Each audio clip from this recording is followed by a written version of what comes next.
B2, B3 atau B6, B5 ya, sorry B5, atau mau sekaligus langsung di B8. Iya, Kan gitu. Itu style masing-masing lah. Tapi kalau penghasilan final, itu kan harusnya penghasilan final itu adanya di B6 ya. Penghasilan dari luar usaha ya.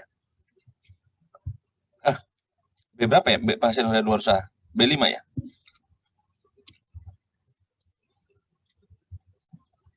Ya. Biaya ya? B7 ya? Penghasilan dari luar usaha itu harusnya masuk ke. Nah ya, B4, sorry. B4 ya. Nah, biasanya kan penghasilan dari luar usaha itu ada final ya. Umumnya kan itu. Kayak misalkan di dalam soal kita ini ada pendapatan bunga ini bunga apa ya? Coba. Bunga yang pasal 23 atau bunga yang final? Dividen. Bunga deposito. Kalau lihatnya cuma besar nih. Bunga 23 kayaknya. Oh, bunga pasal 42. Pendapatan atas seluruhnya, Pak. Itu apa? menurut untuk ada jasa giro, bunga tabungan, sama bunga pinjaman dari PT Timur Laut. Oh, digabung ini? Iya, Pak. Nanti dikoreksinya di yang B8, Pak. Nggak, sebelumnya soalnya kan nggak menggabung. Digabung nggak? Digabung, Pak. Digabung? Bagian di laba ruginya. Oh, di laba rugi digabung. Nah, di dalam bunga itu kan ada bunga pinjaman, bunga deposito, sama bunga tabungan. Ada yang mengkoreksi di B4. Ya. Tapi ada juga nanti masuk ke B8. Makanya kalau nanti teman-teman sudah mengkoreksi di B3, B2, B3, dan B4 maupun B5, itu biasanya B7, B8 ada yang kosong. Tidak mau mengkoreksi situ. Tapi kalau teman-teman mau taktis, ya. Karena kadang-kadang gini teman-teman, koreksi itu bukan hanya karena tidak diperbolehkan, tapi ada yang menambah. Ya. Menambah itu bagaimana Pak? Misalkan atas bunga tabungan deposito, dia catat net, ya, setelah dipotong pajak. Ada yang membuat itu nanti di KKP B4-nya, penghasilan dari luar usahanya, itu nanti di close up dulu sama dia. Seakan-akan dikoreksi positif. Ya, dikoreksi positif. Nah, baru nanti dikasih adjustment di bawahnya itu dikasih penjelasan sama dia. Koreksi positif itu berupa karena wajib pajak mencatat pencatatannya setelah dipotong pajak, sehingga pemeriksa mengkoreksi ya dan meng-gross up atas penghasilan tersebut sehingga diperolehlah adanya koreksi fiskal positif. Ya. Nah, koreksi fiskal positif itu akan dilakukan koreksi negatif lagi pada saat KKP B8. Ya. Kenapa? Karena itu penghasilan yang bersifat final. Ada yang begitu juga. Sehingga nanti di B4 itu dia mengkoreksi positif, nanti B8-nya koreksi fiskal negatif. Jadi nanti dia coba untuk full disclosure. Pengungkapannya jadi terang, orang membacanya itu enak. Loh kok berubah dari laporan keuangan? Oh iya, wajib pajak catatnya dulu adalah net ya setelah dipotong pajak. Kemudian oleh pemeriksa dikembalikan grossnya, kemudian nanti dikoreksi di KKP B8. Ada juga yang karena sudah memang tahu itu sudah final, dia nggak mau pusing meng-gross up-nya, sehingga nanti yang tercantum di penghasilan dari luar usahanya itu tetap seperti yang dicatat oleh wajib pajak. Dan nanti yang tetap dicatat oleh wajib pajak itu dikoreksinya di B8. Kalau saya berpikir lebih baik memang dimasukkan di menunya yang sudah ada. Jadi kalau misalkan teman-teman, karena itu nanti mensimplifikasi ya teman-teman ya. Jadi kalau misalkan teman-teman nanti di dalam membuat kertas kerja itu, ya, ada soal misalkan kertas kerjanya ada, kan teman-teman pasti ketika membaca soal itu langsung menganalisa ya. Ini final, ini non final dari table, kan begitu ya analisis soalnya biar cepat ya. Jadi sembari membaca teman-teman langsung sudah berusaha untuk menjawab. Nah, ketika teman-teman nanti sudah mulai menjawab, ini cara taktis saja ya. Teman-teman nanti sudah bisa memasukkan, oh ini B8, ini B7, ini koreksinya. Jadi koreksinya nanti sudah tercover semuanya di B7, B8. Sehingga nanti waktu teman-teman masuk ke B1, B2, B3, B4, B5, itu seakan-akan confirm. Confirm sebagaimana soal. Itu lebih taktis menurut saya.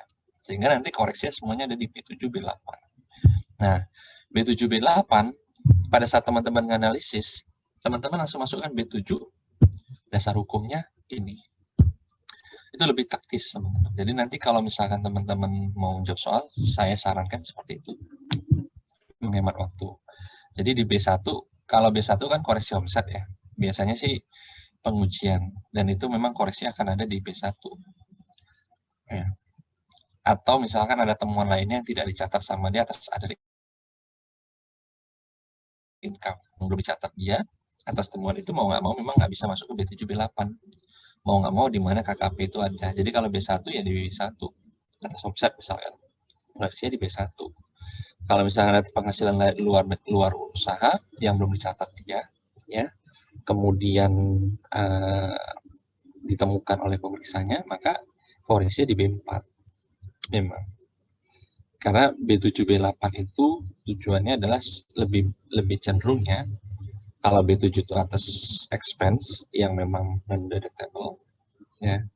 Kalau yang B8 itu atas penghasilan dari luar usaha yang final, bukan objek pajak, atau adanya koreksi fiskal negatif karena biaya yang atas perbedaan time difference biasanya.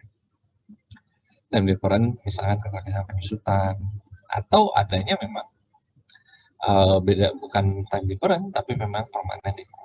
Misalkan wajib pajak, di pembukuan wajib pajak tidak dicatat, tapi sebenarnya biaya itu ada.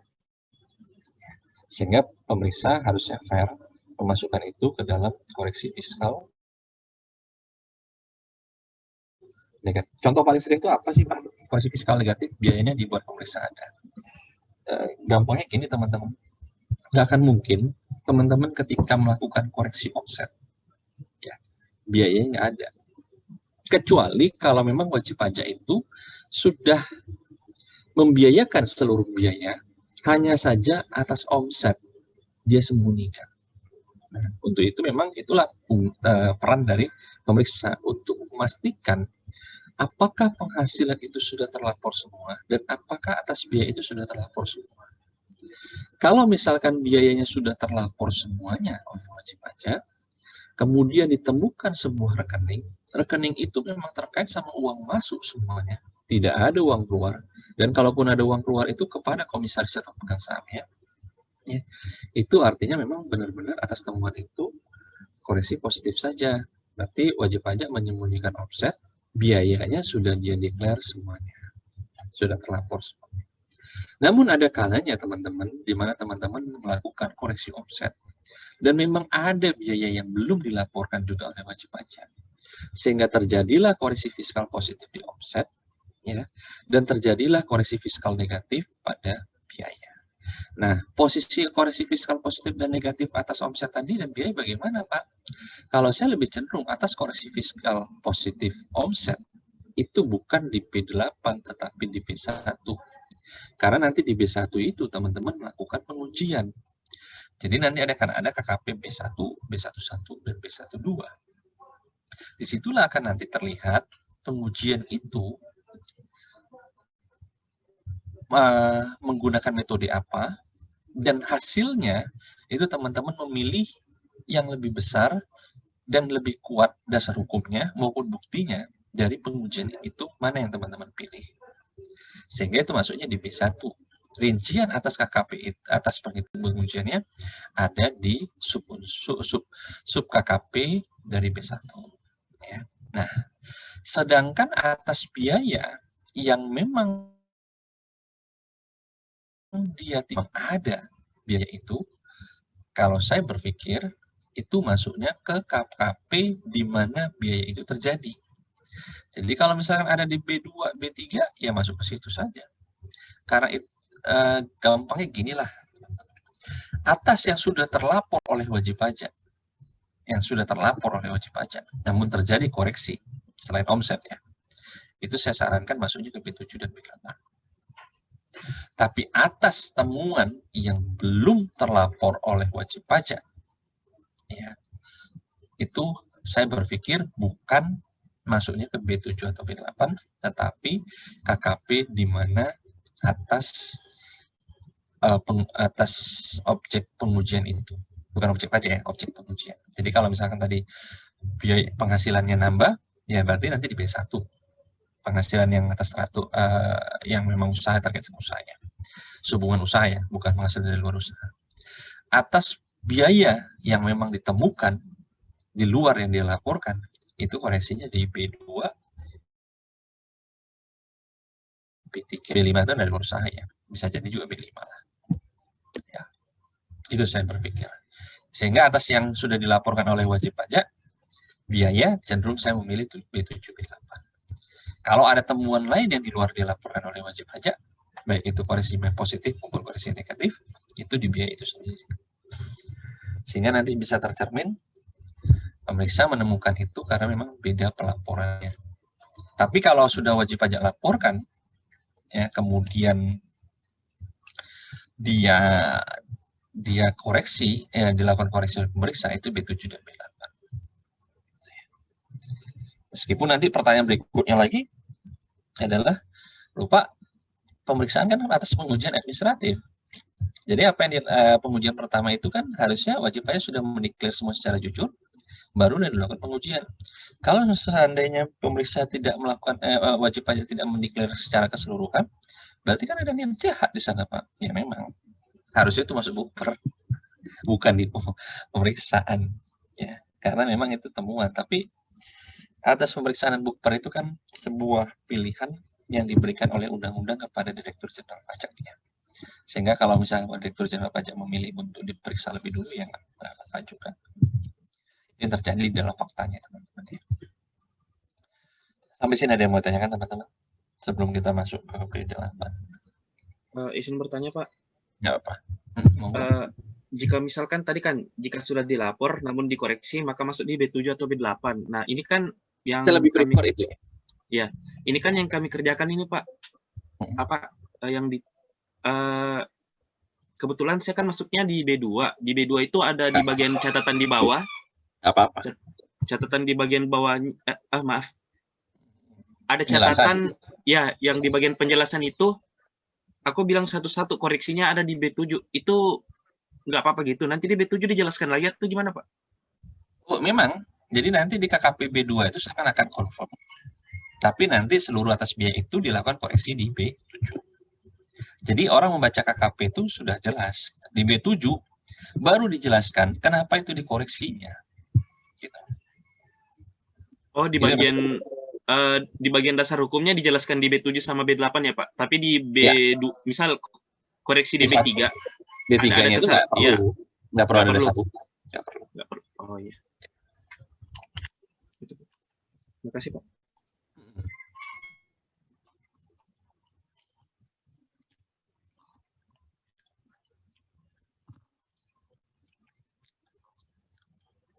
Ada lagi mau ditanyakan, teman-teman?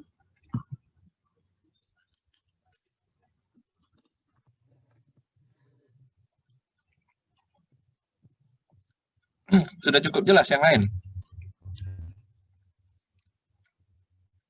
Ini yang lain cukup kan? Jelas maksudnya? Jangan sampai nanti bingung, waktu ujian berantakan. Lebih bagus bertanya sekarang daripada nanti ujiannya bingung. Tanya aja apa yang perlu ditanya, nggak perlu sungkan. Ayo. Ini sudah teknis masalahnya.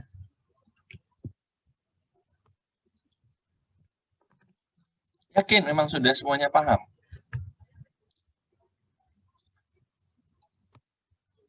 Benar? Pak, izin bertanya, Pak. Benar-benar loh, kalau memang nanti nggak ngerti, tanya gitu loh. Dan gini loh teman-teman, saya tuh kenapa, saya sebenarnya tidak pengen memberatkan teman-teman ya.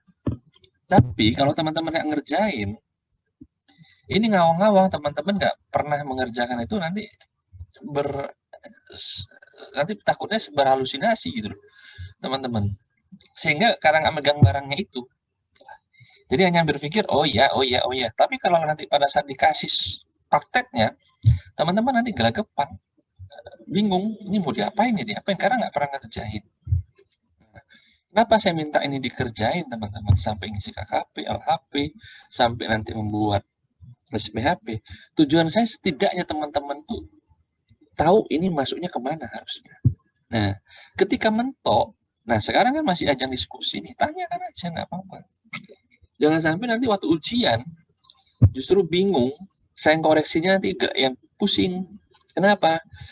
Ya, koreksinya pusing karena salah semua.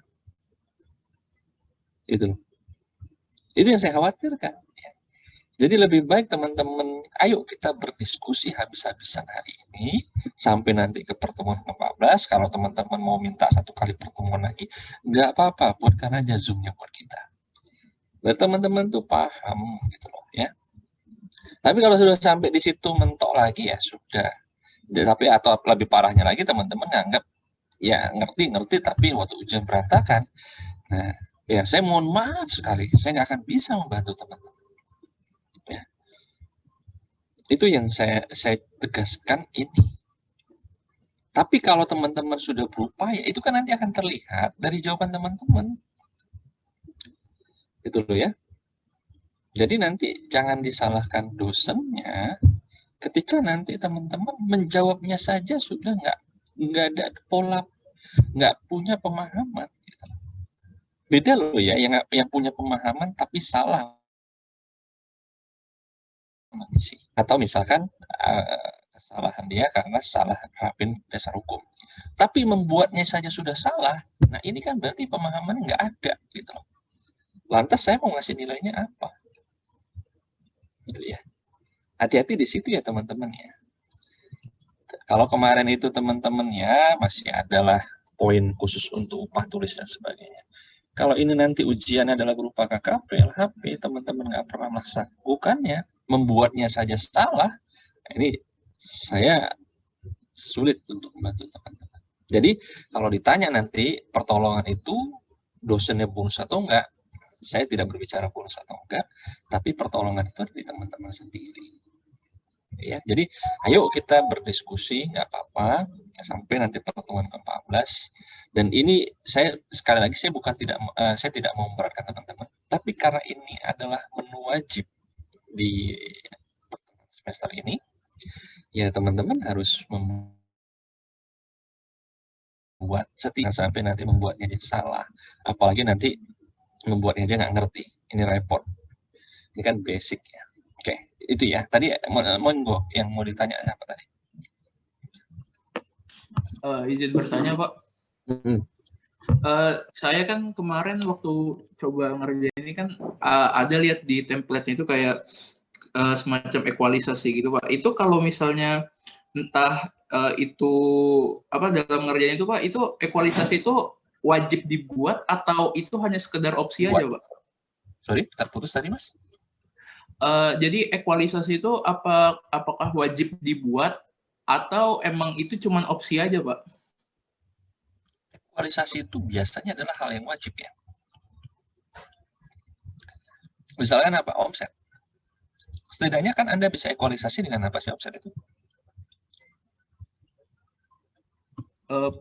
Apa penyerahan apa dari PPN Pak? Bisa. Terus Anda bisa mengekualisasi lagi dari mana?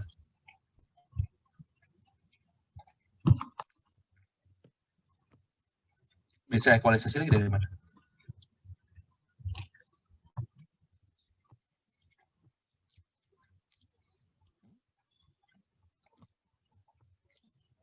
Jasa.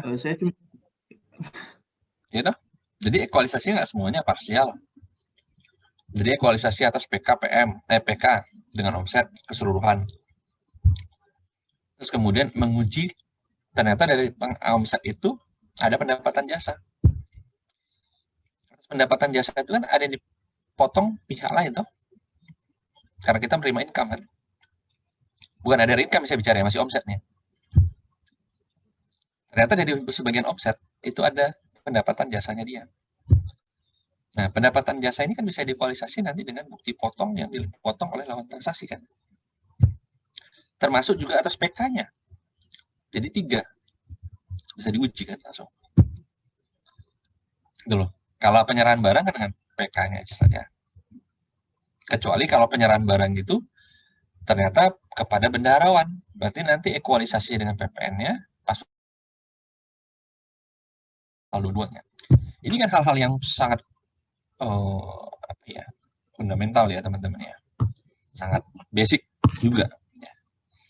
Makanya saya bilang di awal sekali itu PPh Badan ini menggabungkan semua pelajaran teman-teman mulai dari semester 1 sampai semester sekarang. Pemeriksaan ini. Seharusnya ini sudah dibahas pada saat badan dulu. Karena badan itu untuk mengujinya badan usaha itu 3 itu. Ekualisasi itu hal yang paling dasar dan itu memang harus dilakukan. Itu pengujiannya dan itu biasanya ada di KKP B1. Ya. Kalau misalkan apalagi kalau dia nanti memberikan laporan keuangan, ada saldo awal piutang, ada saldo akhir piutang, ada penerimaan. Itu teman-teman kan harus uji dari mana? Dari metode arus piutang. Gitu ya. Kan ada di SE 65 itu kemarin. Ada kan?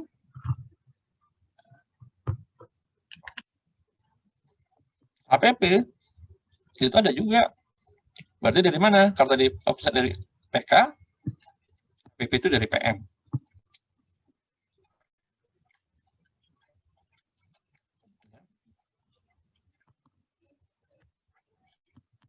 Kalau dia mendeklar utang, ya berarti diuji nanti dari arus utang. Jadi kalau saya berpikir, harusnya itu ada pengujiannya. Minimal ekualisasi. Kalau seandainya data PPN-nya diketahui.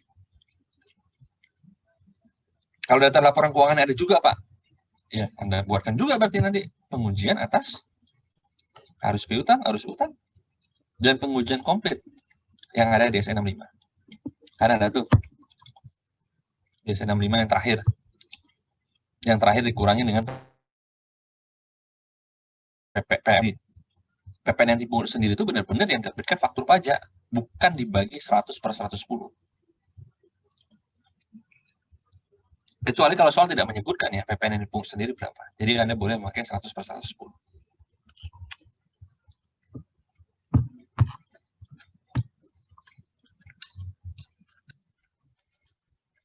Habis itu cukup jelas Mas Dapat? Baik Pak, terima kasih Pak. Berarti kesimpulannya itu kalau misalnya di real case-nya gitu, berarti tetap harus setiap transaksi dilakukan pengujian berarti Pak ya?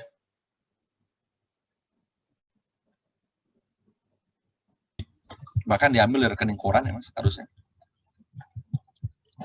Hanya di...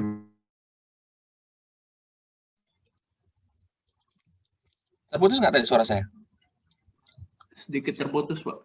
Jadi kalau di dalam real case-nya, itu tidak hanya diambil dari buku besar, tapi juga dari transaksi rekening koran, transaksi dari lawan transaksi, ya dimintain keterangannya, dan termasuk data internal kita. Data internal kita apa Pak? Misalkan aset, kita punya data dari PPN. Ini real case ya, karena saya kemarin lagi memeriksa, saya lagi dibantukan jadi pemeriksa di sektor perkebunan. Itu saya waktu penilaian memaparkan terkait dengan perkebunannya, saya tanya, apakah memang penilai menguji penghitungan PBB-nya itu dasarnya dari mana? SPOP itu dari mana? Saya tanya. Dari sertifikat yang dilaporkan. Pernah nggak diuji sertifikat itu ada nggak di luar dari sertifikat yang sudah dilaporkan dari punya database DJP? Belum. Ya, berarti kan belum diuji sampai sana. Dia hanya menguji data yang diberikan oleh wajib pajak. Harusnya itu diuji juga dari sumber lain. Kan BPN selaku institusi negara kita yang mengurusin pertanahan. Dan itu punya data real time online dengan DJP. Ya, ketika itu ditarik, mana SHGB atas nama perusahaan itu yang terkait. Kalau misalkan ada SHGB terkait dengan perusahaan itu, didapat misalkan 10, yang dilaporkannya 9, berarti ada selisih satu nih, satu SHGB, sertifikat hak guna bangunan. Nah, SHGB ini berapa hektar dia punya? Berarti kan dari berapa hektar ini kan bisa dipakai foto satelit. Apakah memang itu ditanamin atau enggak selama ini?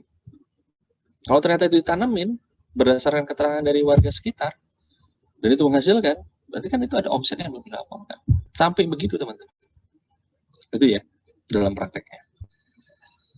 Itu namanya menguji.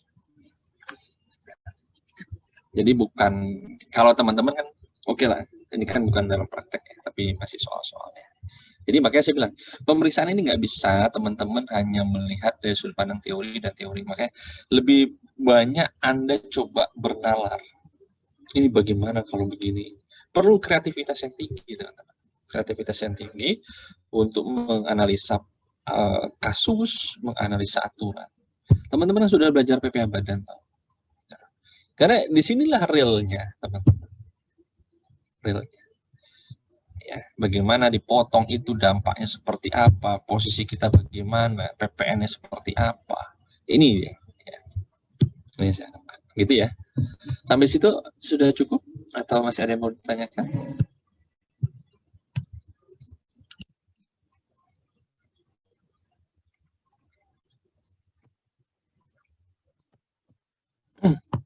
Kalau saya cukup dengar atau terputus?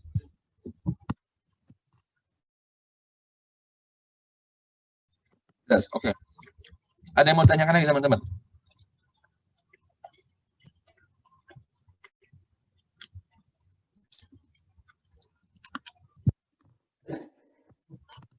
Itu cukup. Yang mau ditanyakan?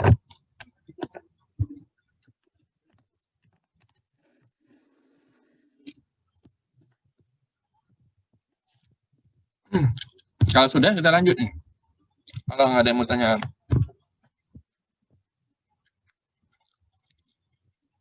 Berarti B7, B8? Ada yang mau tanyakan?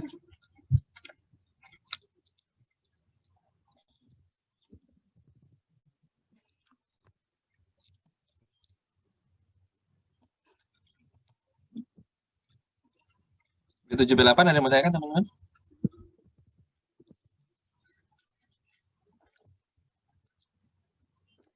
Ada suaranya?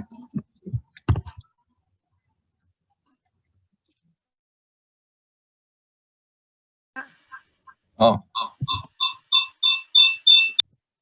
Nah, monggo lanjut. Berarti B9 itu tentang fasilitas penanaman modal ya?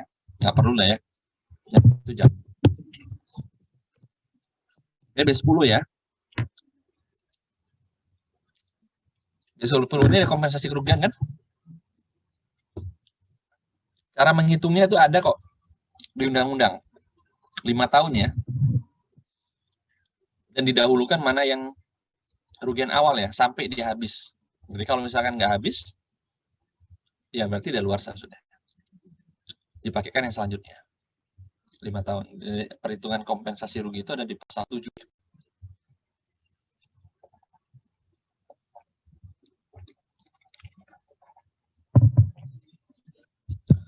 Ada kompensasi rugi yang boleh? Ada 2007. Pak. Tahun Oke. lalu 200 juta. Oke. B11. Ini pasal 24 PPh Badan Terutang ya. Cara menghitungnya ya. Peredaran usaha, peredaran bruto. Oke. Terus kemudian ya, pembulatan ya. Dia dapat fasilitas? Enggak, Pak. Enggak ya, karena total omset. Sudah saya bahas kan tentang cara menghitung PPh terutang kan? PPh tarif pasal 31E ya? Ya, sudah, Pak. Sudah ya, SE 66, tapi sudah diperbarui itu dengan Perdirjen ya, tahun 2015 ya. Nanti dicari aja. Dulu SE 66 tuh, tahun 2010.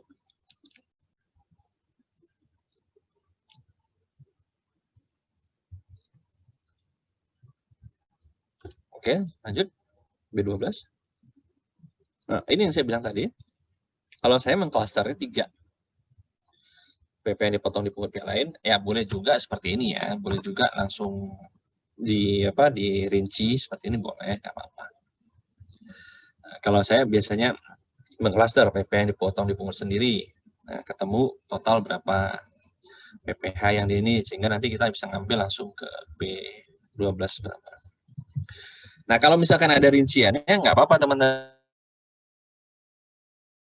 2-3 ini bisa dijadiin satu KKP, sub KKP aja.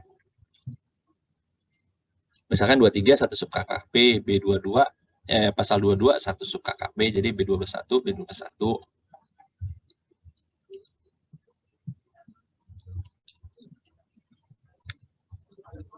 Kan judulnya bisa, cuma nanti di penjelasannya aja dirinci ya. 25 tuh bisa barengan.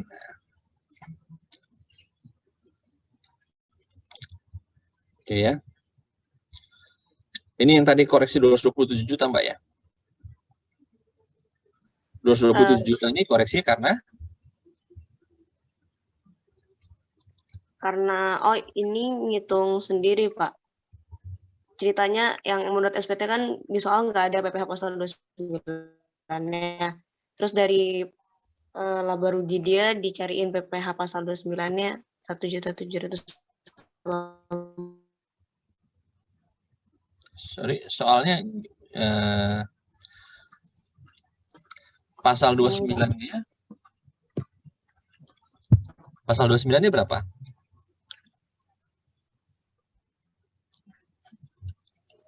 Yang menurut WP, Pak.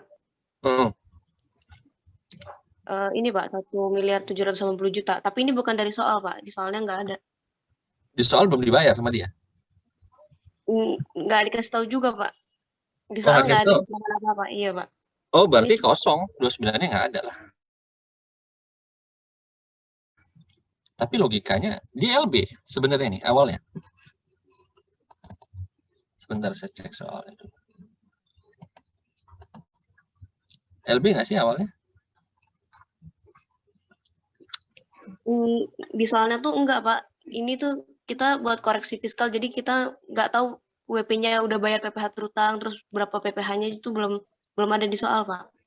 Pasal 25 ada tapi? Ya, angsurannya ada, Pak. Angsurannya ada, tapi pasal 29 nggak ada? Iya, nggak ada, Pak. Oh, berarti pasal 29-nya kosong? Pasal 29-nya kosong berarti? Di KKP tadi kosong?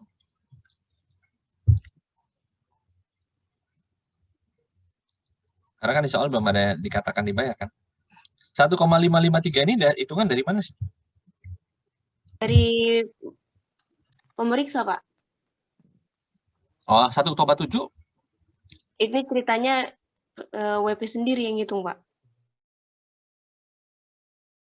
Hitungnya dari mana? Dari tapi belum dibayar. Ya, maksudnya belum dibayar sama dia. Ada keterangan dibayar nggak? Nggak ada, Pak. Bentar ya.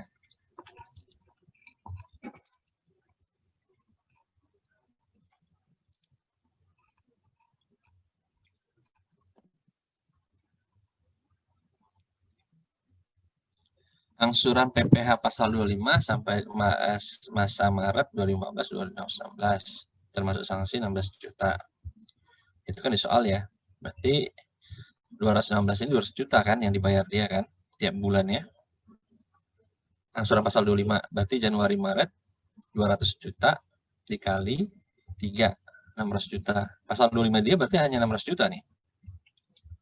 Sementara April sampai dengan Desember April sampai dengan Desember itu nihil ya. Berarti kan kredit pajak dia cuma 600 juta nih ya.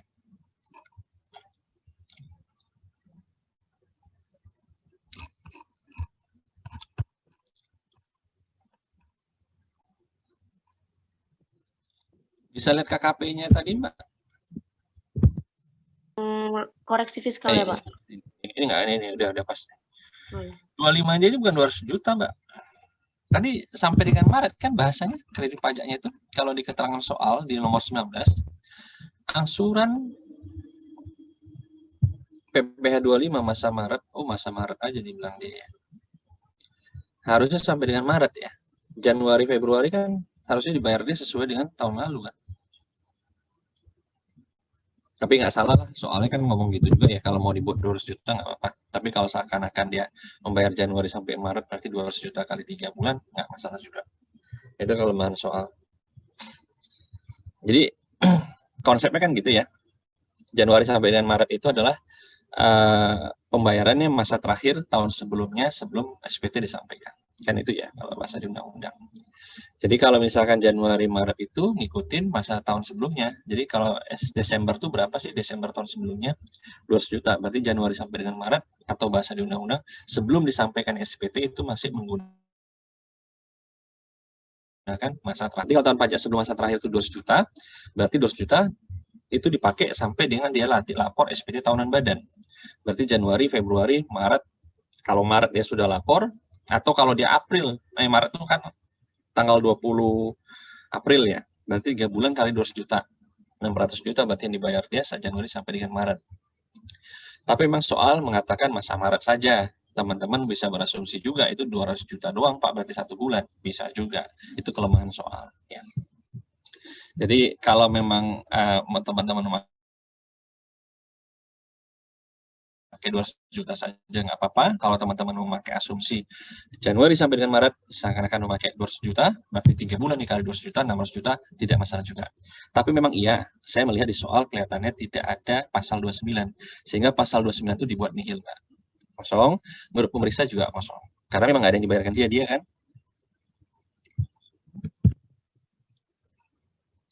Kenapa nggak ada dibayarkan dia? Tahun sebelumnya dia masih rugi kan ya?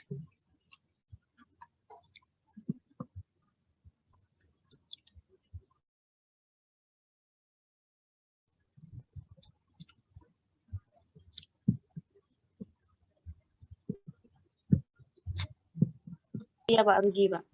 Ya, jadi kalau melihat dari konteks ya, saya berpikir karena dia rugi, maka memang 29 dia nggak ada. Jadi memang dia ada lebih, dia mungkin rugi tidak lebih bayar ya, tahun lalu, sehingga dia 29 yang dibayarkan dia tidak ada. Tahun ini kemungkinan prediksi dia mungkin masih rugi. Mana laba rugi dia?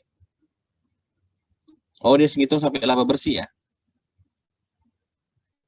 Laba bersih ini maksud Mbak menjadi acuan dibayarkannya tadi 1,7 itu? Iya Pak. Oh, dikali tarif, terus kemudian seakan-akan, tapi sudah dikurangi kompensasi rugi fiskal 200 juta yang 2017. Sudah. Jadi dasarnya itu 1,7 inilah berdasarkan perhitungan WP dari laba. Iya Pak.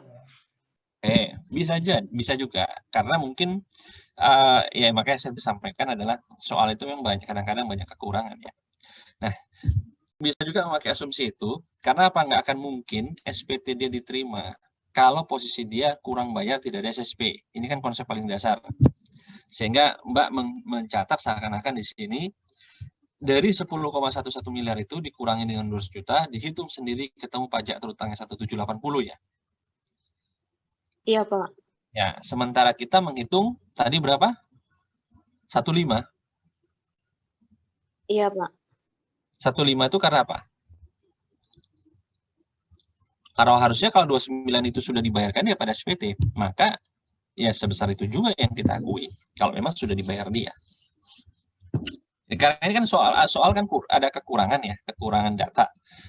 Sehingga teman-teman memakai asumsi ya asumsi itu ya harus dijalankan secara konsisten. Jadi kalau misalnya dengan 10 miliar 115 juta, kemudian teman-teman hitung pajak kurang bayarnya di tahun itu adalah 1 miliar 780 juta, ya, maka 1 miliar 780 juta itu teman-teman boleh memakai asumsi sudah dibayar pada saat disampaikan SPT. Ya. Nah, pada saat teman-teman melakukan pengujian di KKPB 12, maka 1 miliar 780 juta tadi itu dikoreksinya 227 juta, dasarnya dari mana, Mbak? Karena berdasarkan perhitungan kita. Iya, Pak. Iya. Berarti koreksi fiskal negatif ya? LB berarti. Iya, Pak. Dia sudah bayar segitu, kemudian koreksinya beda tuh, Mbak. Pasal 25 yang di atas itu koreksi fiskal positif. Karena denda ini kalau pasal 29 itu tetap sama, Mbak ya, harusnya 1780 juga. Itu yang benar-benar dibayar dia. Oh gitu ya, Pak. Iya. Jadi menurut sebesar pemeriksa, gini. Kalau menurut pemeriksa itu pajak yang kurang bayar, itu ada di depan. Kalau ini kan judulnya kredit pajak, Mbak. Kredit pajak itu berarti yang benar-benar dibayar oleh wajib pajak dan menjadi haknya. Jadi kalau tadi kita perhitungkan, kita hitung dari 10 miliar 115 juta yang menurut wajib pajak, saldo 9-nya sebesar 1 miliar 780 juta tadi. Nah, 1 miliar 780 juta tadi kita asumsikan itu terbayar, maka itu akan menjadi haknya dia di KKP B12. Nah, di KKP B12 tadi, mau nggak mau kalau kita yakinin itu sudah terbayar, maka itu confirm.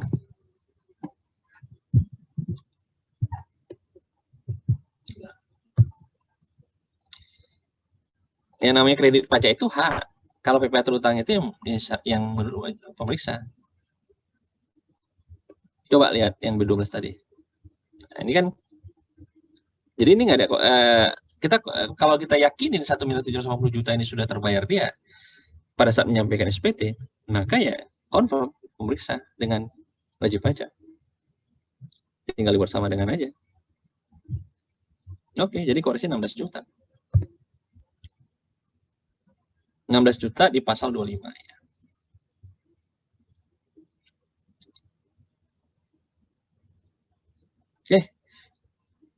Kredit pajaknya koreksi, Mbak.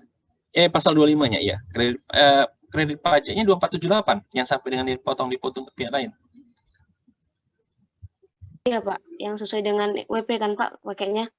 Iya, tapi kan itu ada 25 dan 29. Yang tadi kredit pajaknya masuk itu kan dipotong di pihak lain. Berarti kan dari nomor 1 sampai dengan nomor 6. Jadi keluarin ya, Pak? Iya. Makanya saya biasanya mengklaster 3. PP yang dipotong di pihak lain, PP yang dibayar sendiri. Kalau PP yang dipotong di pihak lain, saya bagi 2, yaitu dalam negeri dan luar negeri. Jadi nanti saya tinggal ngambil sub-subnya aja. Nah, itu berarti yang ya menurut wajib pajak pun sama.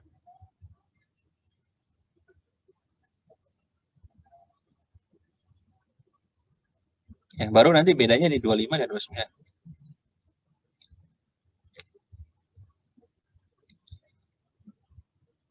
25-nya ya ada koreksi, 29-nya sama.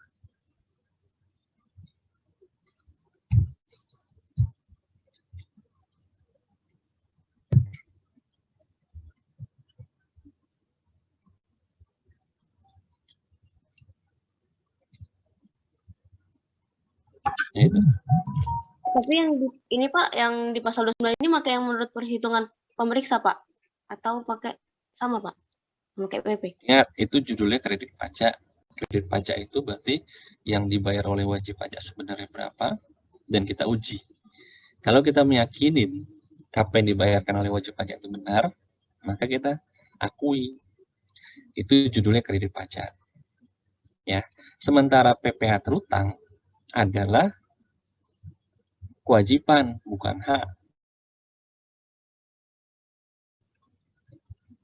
Jadi kalau misalkan kita ngitung PPh terutangnya sekian, ya kita nggak perlu sama dengan wajib pajak. Tapi kalau kredit pajak, itu haknya dia, kita uji. Kalau memang benar haknya dia yang dibayar sebesar itu, ya kita akui. Bahkan kalau lebih besar pun ya kita akui. Itu ya. Lebih bayar masih ngerti? Iya Pak. Meskipun ada koreksi-koreksi di atas? Iya Pak. Karena koreksi negatifnya Besar. lebih besar, Pak. Koreksi negatifnya apa sih? Lupa apa sih? Banyak penghasilan yang dikeluarkan karena final sama bukan objek, Pak. Coba lihat B8.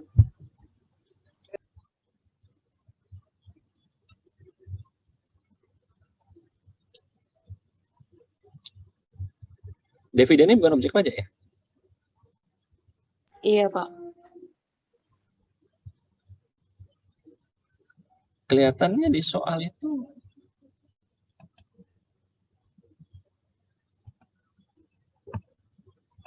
dividen.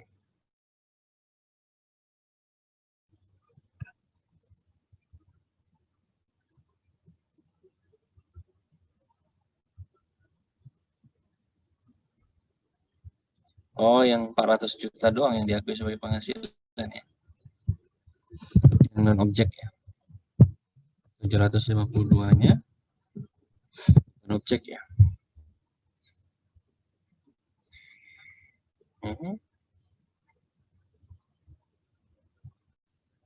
Oke.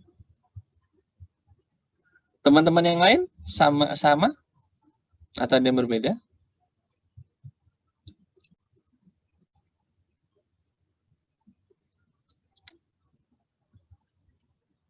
Yang lain sama atau beda?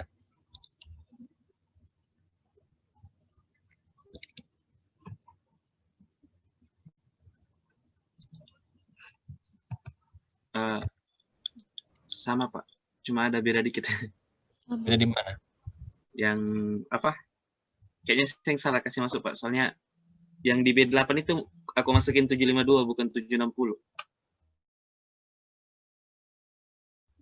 Harusnya berapa? Nggak tahu, Pak. Saya lupain yang 752. Harusnya berapa?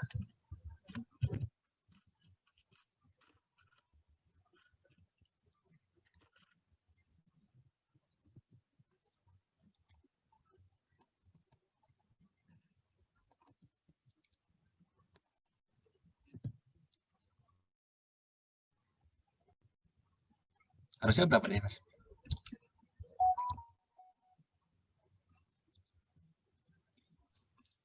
Kayaknya benar 752, Pak.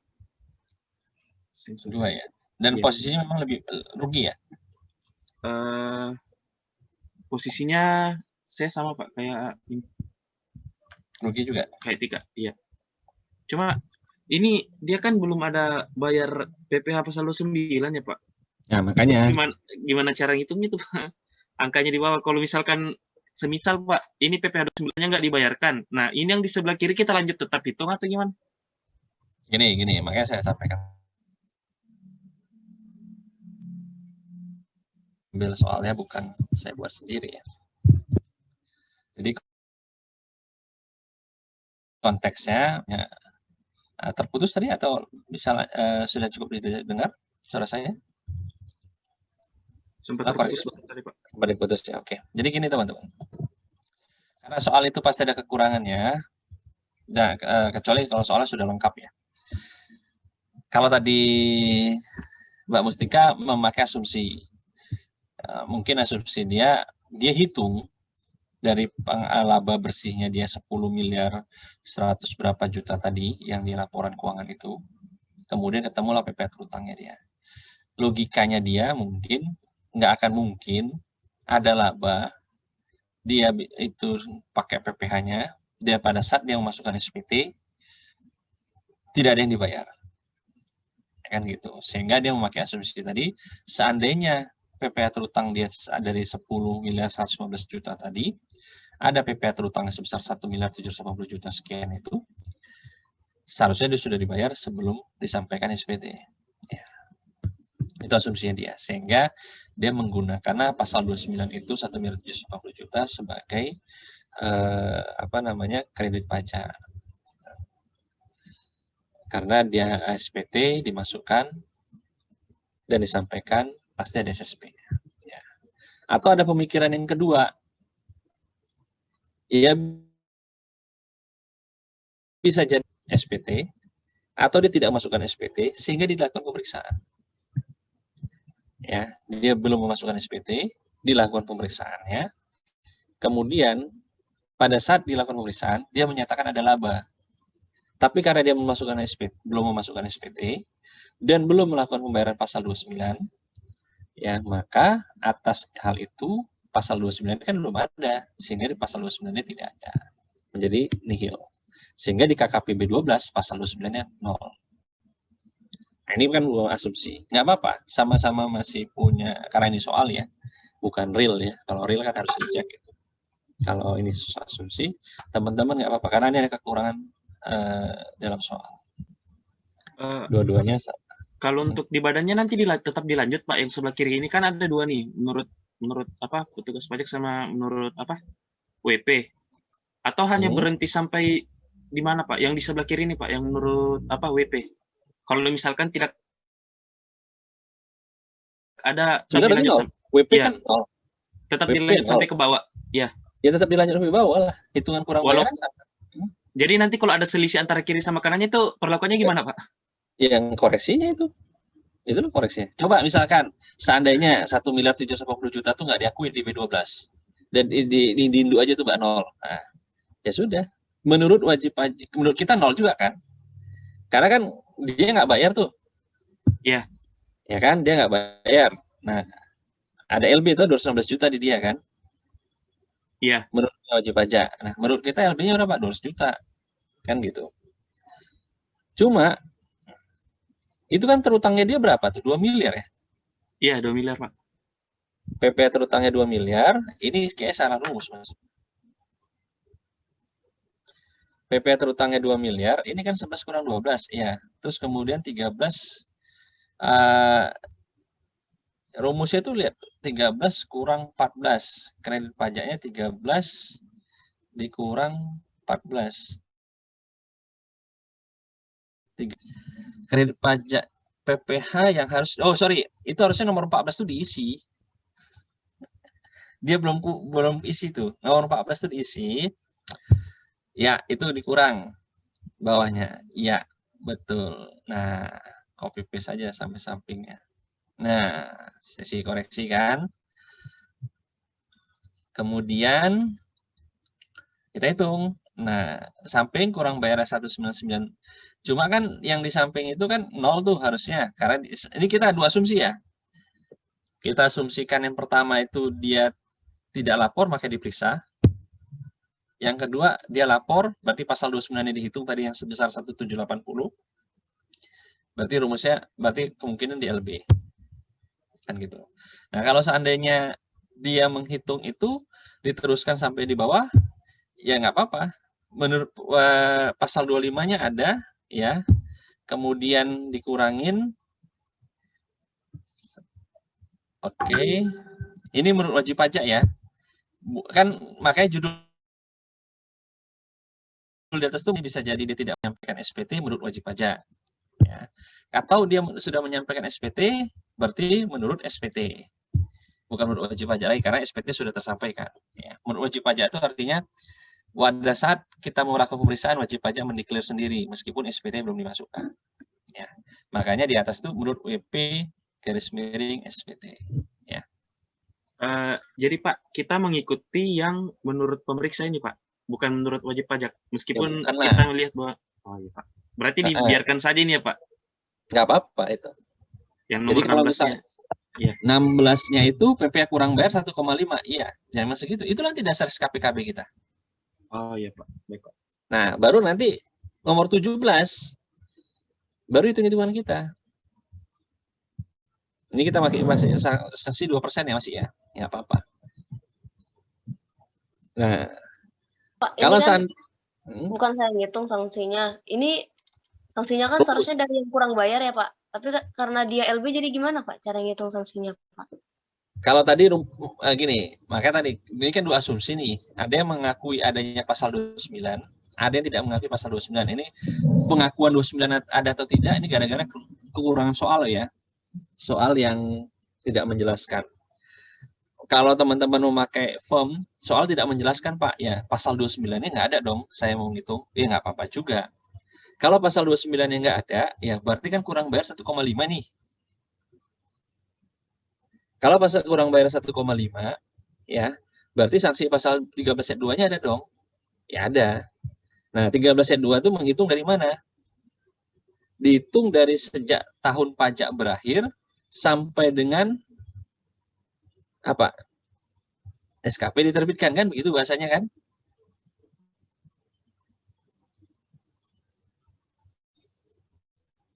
Benar nggak? Ini pada lupa semua KKUP-nya. Ya, Pak. Nah, kita meriksa tahun pajaknya berapa kemarin tuh? 2018, Pak. 18. Disepakati nggak? Itu SKP terbit kapan? Tanggal berapa? Nggak ada kesepakatan, Pak. Oke, kita mau berkesepakatan kapan SKP yang mau diterbitkan? Karena kan bahas nanti itu menghitung bunganya itu. Mau disepakatin kapan? Mau sekarang? Gak apa-apa, berarti 18 diperiksanya Juli 2021 selesai SKP kan? Berarti dari 2018 akhir tahunnya, berarti Desember toh? Nah, Desember 2018 sampai dengan terbit SKP, berarti 19, 20 akhir, sudah 2 tahun maksimal, berarti 24 bulan sudah bunganya. Ya. Tapi ini pakai kayak Undang-Undang Cipta Kerja nggak, Pak? Disesuaikan nggak, Pak? Karena Boleh. Kalau Cipta Kerja itu kan memakai Menteri Keuangan. Menteri Keuangan, seingat saya sih average-nya sekitar 0,5%. 0,5%. Tapi kalau teman-teman nanti mau ngecek PMK-nya di tahun terakhir, di Desember sekarang ini, ya boleh-boleh aja, nggak apa-apa. Ya, average-nya sih 0,5. Ya, cek aja tarif bunganya. Kalau kita mau average sekitar 0,5% itu seingat saya.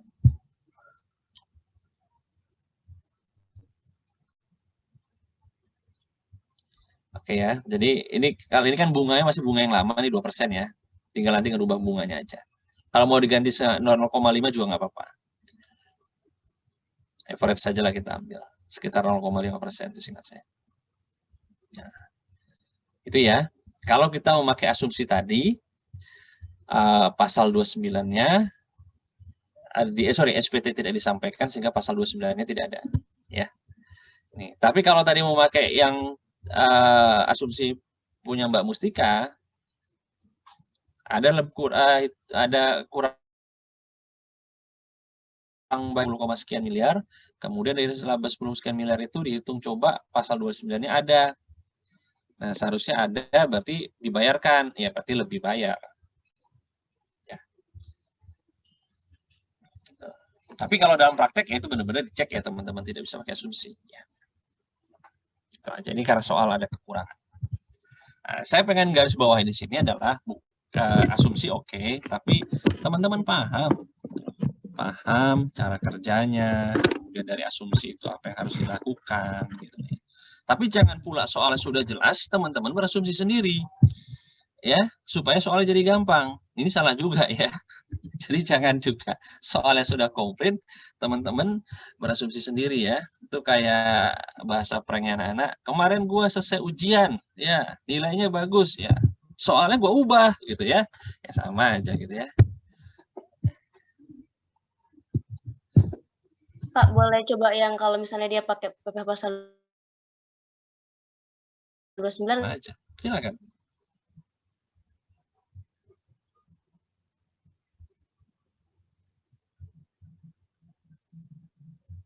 Oke, lebih bayar. Kalau lebih bayar nggak ada bunga.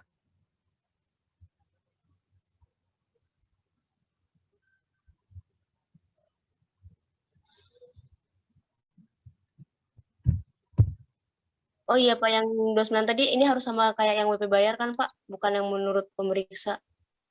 Ya, bukan WP bayar. Kalau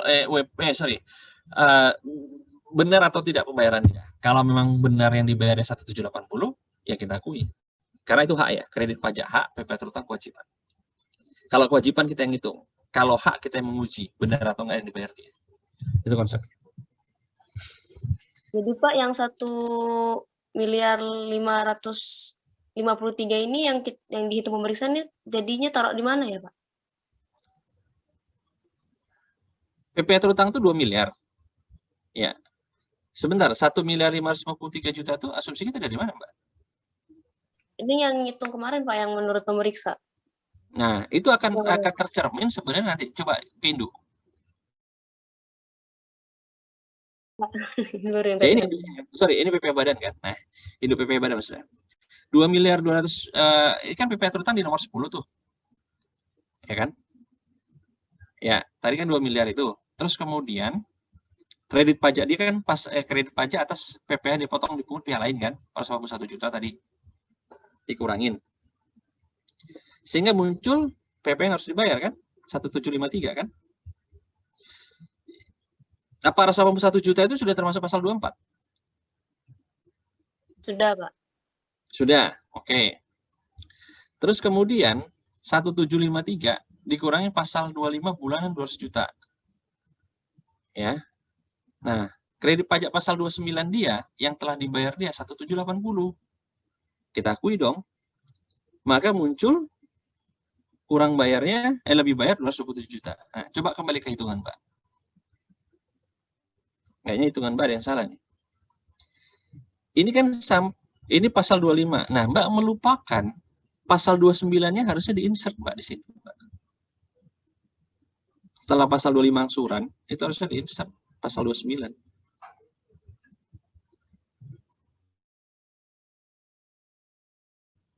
Kurang bayar 1,553 kan menurut kita.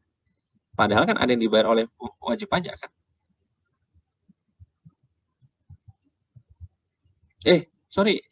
Jangan di copy paste. Jangan di copy paste. Judulnya aja pasal 29. Tambahin aja PPh pasal 29. Atas pasal kalau itu harusnya bukan itu ya, Mbak. Yang menurut wajib pajak berapa tadi dibayar? 1780 kan? Di Ctrl Z. Oke. Di copy nih 1780. Nah, 1780 itu. Itu masuk di situ. PP pasal 29. Sama kan hasilnya?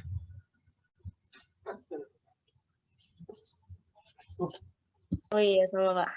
Iya. Jadi gini teman-teman. Bedakan pasal 29 yang dibayar wajib pajak itu jadinya hak wajib pajak. Haknya wajib pajak berarti menjadi kredit pajak. Sementara kita ngitung 29 yang nanti menjadi kewajiban pajak baru bagi wajib pajak. Jika ada. Itulah yang nanti terbit SKPKB atau SKPLB. Gitu loh teman-teman ya. Jadi sebenarnya saya nggak sepakat menggunakan pasal 29 tuh, yang 227. Tetapi bahasa adalah PPh kurang atau lebih bayar. Jangan 29. Nanti teman-teman akan bingung. PPh yang masih atau kurang, yang masih harus dibayar atau lebih bayar.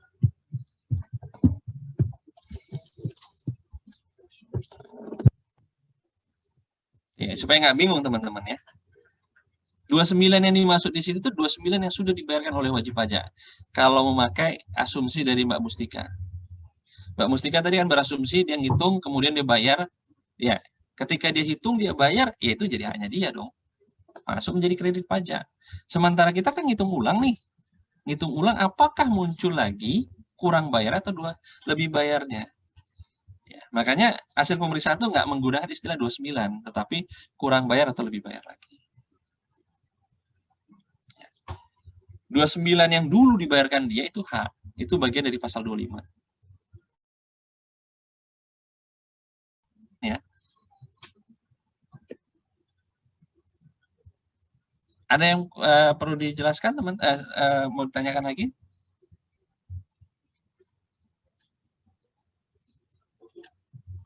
Izin bertanya, Pak. Ya, nggak apa-apa. Kalau pakai asumsi yang kedua, itu saya masih kurang paham, Pak. PPh 29-nya kan dikosongin ya, Pak ya? Berarti harusnya menurut SPT atau WP bukannya kosong semua ya, Pak? Saya masih bingung. Nih, kita pakai asumsi yang Mbak Mustika punya atau bukan? Oh, tadi jadinya 4 punyanya Mustika ya, Pak ya? Nggak apa-apa. Kan ini karena soal ada kekurangan, kita boleh memakai yang tanpa 29 maupun punyanya Mustika juga nggak apa-apa. Tergantung asumsi di awal. Kalau Mbak tadi memakai asumsi yang mana? Oh, kalau saya kayak Mustika, Pak. Tapi saya masih agak bingung, Pak, untuk asumsi yang kedua. Asumsi kedua itu yang mana? Yang tadi Bapaknya bilang, ini, yang apa, tidak lapor SPT, terus tidak ada PPh 29 yang dibayarkan, Pak. Berarti untuk isian yang menurut SPT ini, menurut wajib pajak. Berarti bukan kosong semua atau bagaimana? Oh, Loh, diisi. kok tetap diisi, Pak? Iya, makanya judul di atas, coba ke atas, paling atas. Menurut SPT atau wajib pajak. Jadi SPT nggak masuk? Enggak. Tapi wajib pajak pada saat diperiksa mendeklar adanya kurang bayar itu. Gitu loh ya. Jadi bukan berarti SPT nggak dimasukin, Pak. Ya, datanya nggak ada dong. Iya, tapi wajib pajak waktu diperiksa mengakui adanya kurang bayar. Nggak apa-apa toh. Makanya di atas itu menurut SPT garis miring wajib pajak. Bisa jadi teman-teman dia sudah ngitung tapi dia belum laporin. Sehingga dia belum laporin, dia belum bayar juga. Nggak tahu entah kapan dilakukan dia. Tiba-tiba diperiksa aja besok. Ketika diperiksa, baru dia bilang, loh Pak, saya sebenarnya udah ngitung loh Pak, ini hitungan saya. Bisa toh? Iya Pak, bisa Pak. Bisa. Ketentuan peraturan Dirjen Pajaknya, saya lupa per berapa, per 17 ya. Itu kan ada teknik BAPK ya. Berita acara pemberian keterangan kan? Per 07 tahun 2017, pedoman pemeriksaan lapangan untuk menguji kepatuhan memenuhi kewajiban perpajakan. Per 07 tahun 2017. Itu kan salah satu metodenya adalah melakukan permintaan keterangan kan? Iya Pak, ada Pak. Ada. Nah, pada saat dilakukan permintaan keterangan itu, wajib pajak mendeklar. Iki loh Pak, ini loh Pak, saya sudah membuat hitungannya, tapi saya belum lapor, saya belum setor Pak. Tapi saya udah ngakui itu ada kurang bayar. Nah, dari pengakuan WP itu bisa toh kita masukkan situ menurut wajib pajak. Makanya itu menurut WP atau SPT. Setidak-tidaknya nanti kalau dia misalnya mengajukan keberatan, dia sendiri kok udah mendeklar ada 1.780.000.000.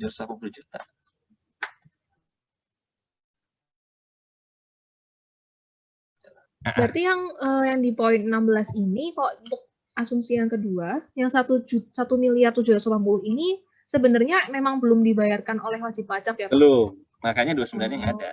29-nya kan 0 tuh. Iya, iya. Kan asumsi kita yang kedua. Ya, gitu ya cara pandangnya. Iya Pak, paham.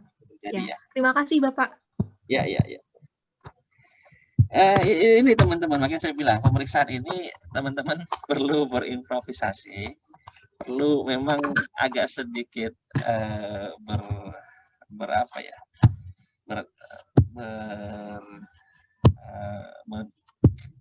berpikir ke depan lah. Ini bagaimana seandainya begini, ini bagaimana seandainya. Itu maksud saya. Ya. Bukan berfantasi ya, nanti beda lagi case-nya ya. Itu dia. Sampai sini ada yang mau ditanyakan teman-teman? Ya. Mau tanya Pak, jadi kalau misalnya kayak yang opsi 1 kan dia KB. Terus yang nggak ada pasal 29-nya. Yang ada pasal 29-nya Pak. Yang ada atau nggak ada? Yang ada deh Pak, dia udah bayar 1.780.000.000. Itu posisinya itu posisinya salah loh Mbak, yang nomor 16 itu. Ya gimana Pak jadinya Pak? Itu totalnya bukan 216 juta tuh. Ya sorry, yang di jumlah nomor 15. Oh iya. Itu kan harusnya tambah. Ini opsi yang tadi ada pasal 29-nya ya? Iya Pak. Nah kalau misalnya dia diperiksa malah jadi LB, nanti balikinnya sesuai yang nominal LB ini aja Pak? Iya, ya mau gimana? Makanya waktu dulu meriksa, kenapa dia diperiksa? Kan itu ya. Tapi gini ya teman-teman ya, atas koreksi fiskal ya, Ini rangkaian cerita dari yang dulu ya, dan saya nggak terlalu ingat. Dan saya berpikir apa namanya itu yang kemarin pada saat koreksi fiskal positif, negatif itu yang sudah kita bahas. Ini kan sebenarnya aliran mengalir saja ngitung-ngitungnya ini. Yang perlu saya tekankan di sini adalah waktu kita bahas koreksi fiskal positif negatif, itu teman-teman paham kenapa itu dikoreksi fiskal, ya baik positif maupun negatif. Yang kedua, ini kita menghitungnya, cara menghitungnya. Jadi nggak akan saya gini, karena teman-teman itu sudah cukup, saya berpikir sudah cukup matang terkait dengan teori maupun aplikasi, ya. Sehingga saya berpikir saya hanya memberikan pemahaman, saya nggak akan mau juga memberikan plek jawabannya inilah sebenarnya. Karena kalau nanti saya memberikan jawaban yang ini, gitu, teman-teman nggak pernah mau melakukannya, hanya melihat oh cara ngitungnya gini tak, oh ya sudah. Nah, maksud saya teman-teman tuh harus punya fighting spirit. Sehingga saya membagi dua, koreksinya begini, ya, cara ngitungnya seperti ini. Ketika ini salah, ya. Tapi kalau teman-teman masih firm waktu kita mengkoreksi itu pemasukannya ini, hasilnya seperti yang kita bahas hari ini, ya inilah dia memang inline. Gitu. Tapi kalau pada saat di awal ini agak sedikit berantakan teman-teman ya, kemudian waktu memasukkannya tidak inline, ya berbeda hasil. Yang saya tekankan di sini adalah saya memberikan pemahaman, gitu ya, memberikan pemahaman itu pada saat mengkoreksi. Bagaimana mengkoreksinya, dasar hukumnya seperti apa. Yang kedua, ketika ini membuat KKP-nya. Nah, di antara ini, itu tantangan teman-teman untuk menyatukannya. Gitu ya. Saya nggak mau memberikan hasil, tapi saya pengen memberikan sebuah kail bagi teman-teman. Jadi teman-teman mau memancing ikan hasilnya lebih besar atau ikannya lebih kecil, tergantung teman-teman mengkompilasi teknik pada saat teman-teman melakukan koreksi dengan memasukkannya ke dalam kertas kerja. Gitu ya. Jadi saya hanya memberikan kailnya saja. Oke. Sampai sini ada yang mau teman-teman? Sampai yang mau teman-teman tanyakan lagi? Jadi hasil itu bagian dari perjuangan teman-teman ya. Gitu loh saya. Jadi apakah ini LB-nya memang sekian Pak?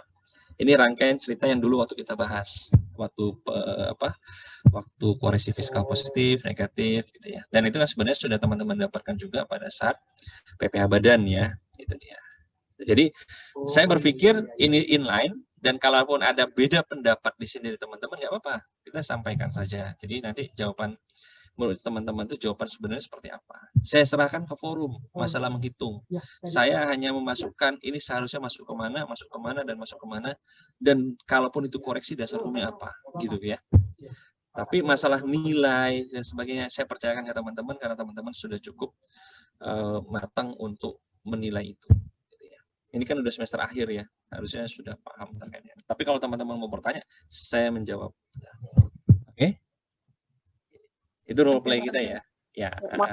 Ini saya izin stop share ya Pak. Boleh, boleh. Makasih banyak Pak. Ya, sampai di sini teman-teman yang lain, ada yang mau ditanyakan atau enggak?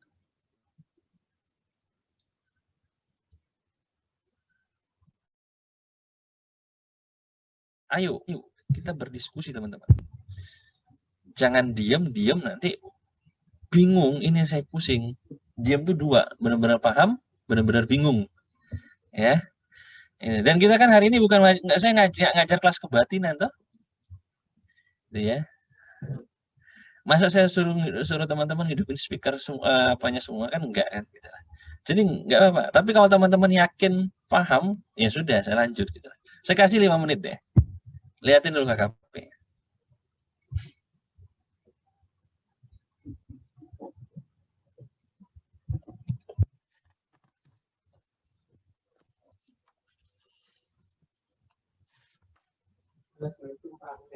Maaf tadi. Iya. Ini ya yang Asia Pasifik ya? Iya Pak. Iya, kelupaan ini Pak. Iya. Iya, P19-nya belum dilakukan. Oh iya. Siap.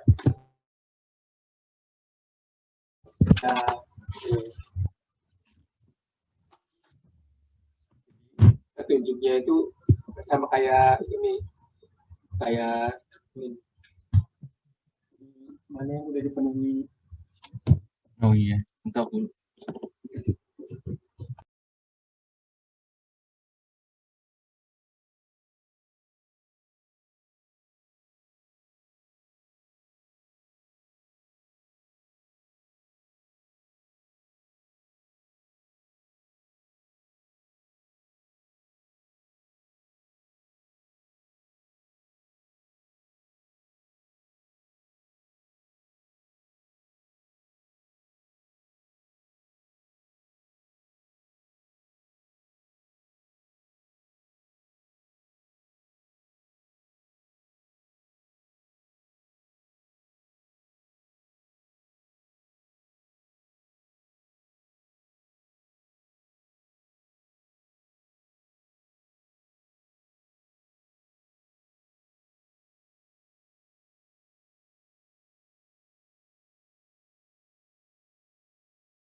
Teman-teman ada yang mau ditanyakan?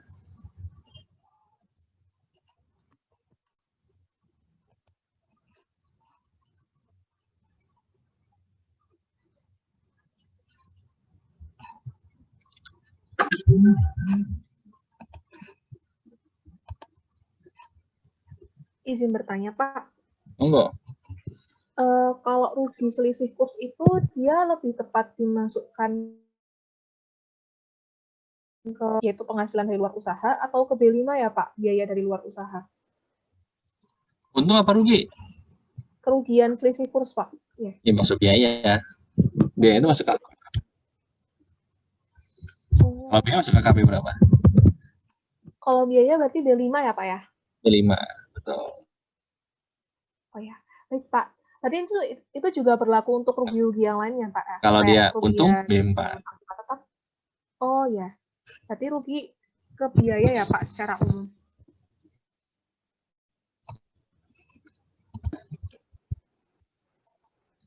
Kalau rugi